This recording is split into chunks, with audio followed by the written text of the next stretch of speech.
Right, and you also mentioned like different plans. There's the 457 plan, the drop. Now, if you do a defined benefit plan, can you not also do a 457 plan?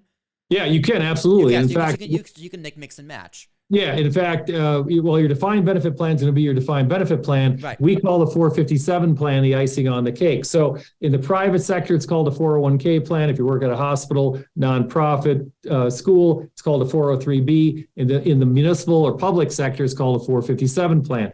Works very similar to a 401k. The thing, Will, that I see that's really a shame is young police officers not signing up for their 457 plan immediately upon becoming a police officer. If you're a young police officer and you're living at home and you're making 60, 70, 80 grand a year, if you could front load how much you put into your 457 plan, you will literally have $1 million upon retirement. So what happens with the 457 plan is usually we get police officers who are 10 years from their end of their watch or end of their career, and they're like, hey, I need to save some additional money. And oh yeah, by the way, if I put money into the 457 plan, it saves me on taxes. So if you're a police officer making 100 grand a year, you put 10 grand into a 457 plan, your W-2 shows that you made 90 grand. So there's that $10,000 worth of tax savings. We have, Will, many police officers that max out their 457 plan every year.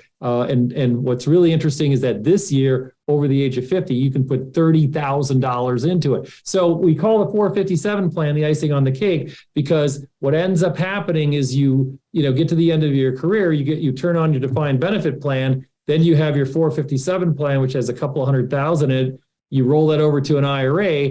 That's what's going to supplement your income from the erosion you lose to inflation when you get to be 65, 70, 75, et cetera. So a 457 plan is a very important part. And unfortunately, we see a lot of police officers, they don't understand it. It's called 457. Sometimes in the police world, they slang it as deferred comp. That's not really the good name. It's called a 457 plan. But again, we just started a plan last year, a major township. And it was the first time they had a 457 plan. They have 30 police officers and they have like 25 or 30 non-uniform employees. And when we went to them, the finance director was like, hey, we need to start a 457 plan. Turned out the finance director was a CPA from the private sector. And when she realized that there was something called a 457 plan for municipal workers, she's like, we got to start this. So she was a driving force. Well, these police officers, the township manager made the statement that, oh, I thought 457 plans were only for police officers. That's why we didn't put one in, because we thought it was an extra benefit. It's not an extra benefit. It's something that a municipality can offer to everyone at the municipality. So police officers really need to understand their 457 plan and start it as early as possible. Well, you mentioned a few buzzwords there for me, and I'm going to get to maximum, so don't let me forget maximum. But, this plan does sound great. I have a 401k thing, even as a contractor, which I'm very lucky to have, which I'm very thankful to have. I've been working, other than 10 months when I was unemployed, since I exited college in 2017. I got 2 different retirement plans. 401k is huge. The maximum I can give is 15%. Now, I need more than 15%, so I give 10%, right? I give 10% of my money pre-tax into 401k, which is just huge because I see that grow and grow and grow and grow and grow. Right. But why isn't a 450? Why don't I have the option to do a 457 plan? Why is this section cut off in different parts of the market? In other industries might have a 304 plan or whatever, insert number or name here. Why is this? This is more of a general systemic question. Why is it separated? Yeah, it's just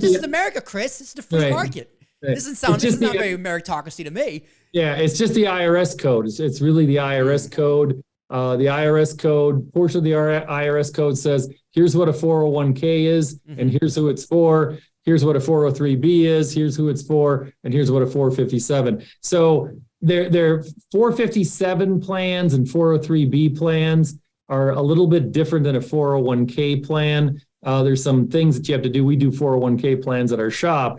But really, again, the main point about the 457 plan is it's for municipalities. It's really who it's designed for. It's got some things in it that I wish it would have.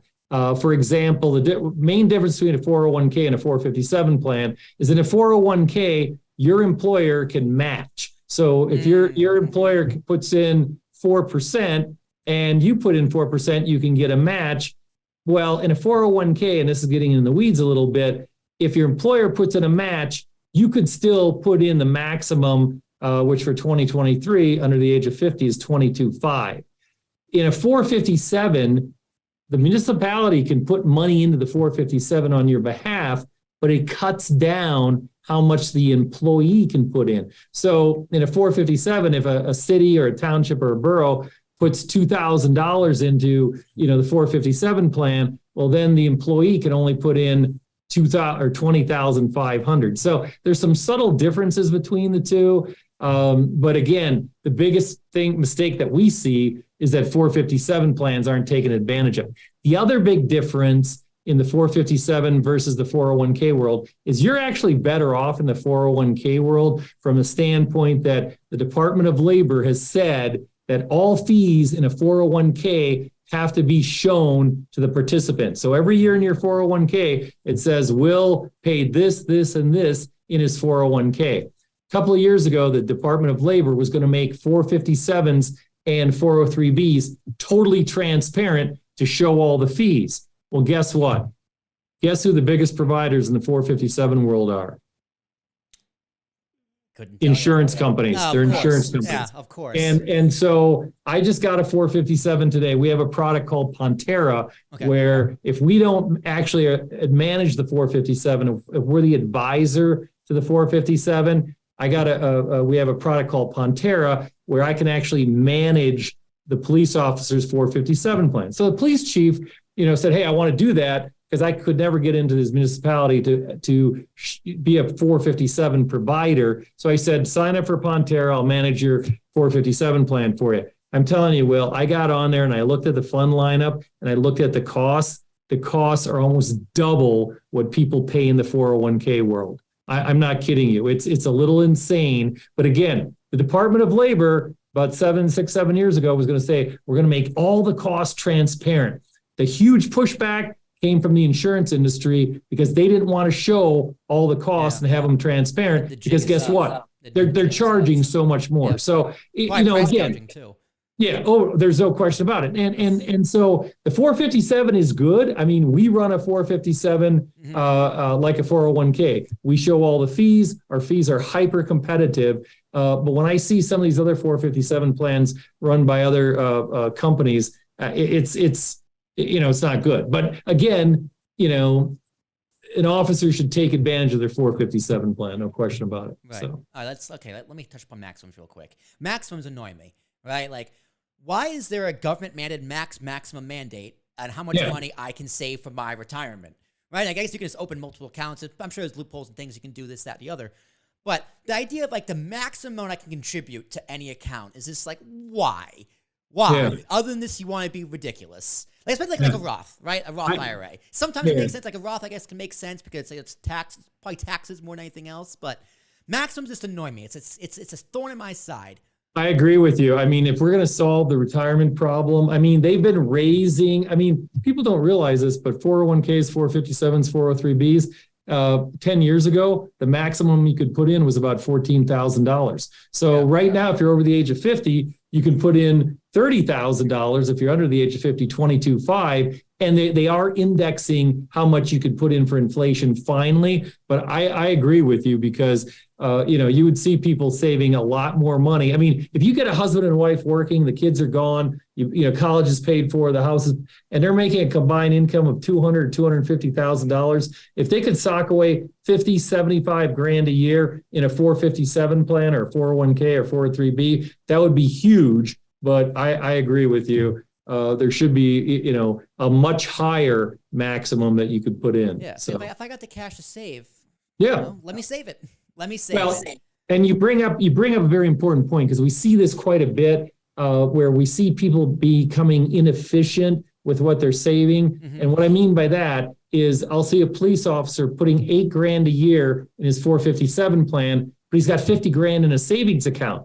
And I'm like, well, where'd that 50 grand in the savings account come from? He's like, well, we've just been saving it. I'm like, you're saving it in the wrong bucket. You're saving it in the savings account, which should be termed a don't pay me any interest account. Although savings accounts are coming up, they're whopping almost 2% now. But the point is, you should be putting more money into your 457 plan if you are inefficient and have too much money in a after-tax account, is what you should end up doing. So yeah, no, my savings account is just a digital sock drawer at this point.